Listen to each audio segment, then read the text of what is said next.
மக்கள் கிட்ட இருக்க ஒரு தப்பான அபிப்பிராயம் வந்து நல்லதா வரும். மேம் பிக் பாஸ் பார்த்துட்டு இருக்கீங்களா? பார்த்துட்டு இருக்கோம். 1 வீக் ஆயிடுச்சு. ஏதாவது தெரியுதா? யாரு தேறுவாங்க, யாரு தேற மாட்டாங்கன்னு தெரியுதா? தெரியும் யார் எப்படின்னு நம்மளுக்கு தெரியும்ல. இப்போ வந்து பிக் பாஸ்ல என்ன ஒரு கண்டென்ட் போயிட்டு இருக்குன்னா, நெகட்டிவ் இருக்க ஃபேம் எல்லாமே உள்ள கொண்டு வந்துட்டாங்க. அவங்கள அடிச்சு கண்டஸ்டன்ட் வந்து பாசிட்டிவா கொண்டு போயிரலாம் அப்படின்னு நினைக்கிறாங்க. அது எந்த அளவுக்கு சரின்னு நினைக்கிறீங்க? என்ன நினைச்சிட்டு இருக்காங்க, இப்போ உள்ள வந்திருக்கவங்கலாம் வந்து எதனா ஒரு இப்ப ரீல்ஸ் பண்ணா ட்ரெண்ட் ஆயிடலாம், இது பண்ணா ட்ரெண்ட் ஆயிடலாம். மத்த பீப்பிள்க்கு வந்து கொஞ்சம் நல்லா இருக்கிற பீப்பிள் வந்து வெளிய தெரிய மாட்றாங்க. இந்த மாரி நார்மல் பீப்பிள் வந்து இந்த மாரி ட்ரெண்ட் ஆயி உள்ள வந்துடுறாங்க. எது பண்ணாலும் உள்ள வந்துரலாம் அப்படின்னு நினைச்சுட்டு உள்ள வந்துடுறாங்க. அதனால எனக்கு அது இன்ட்ரெஸ்ட் இல்ல. போன சீசன் மாரி இந்த சீசன் இல்ல.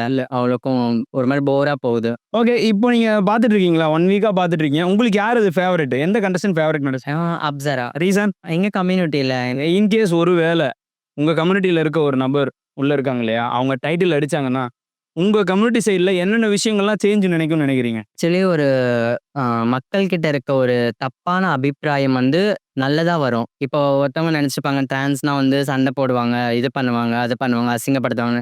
அந்த மாரி இருக்காது. ஏன் இதுவரைக்கும் டிரான்ஸ் உமன் வந்து ஜெயிச்சது கிடையாது டைட்டில். அடிச்சாங்கன்னா ஹிஸ்டரி தான். அப்படி அடிச்சாங்கன்னா உங்க லைஃப் மாறிரும்ன்றீங்க. கண்டிப்பா மாறணும், மாறும். நம்பிக்கை இருக்கு. நம்பிக்கை இருக்கு.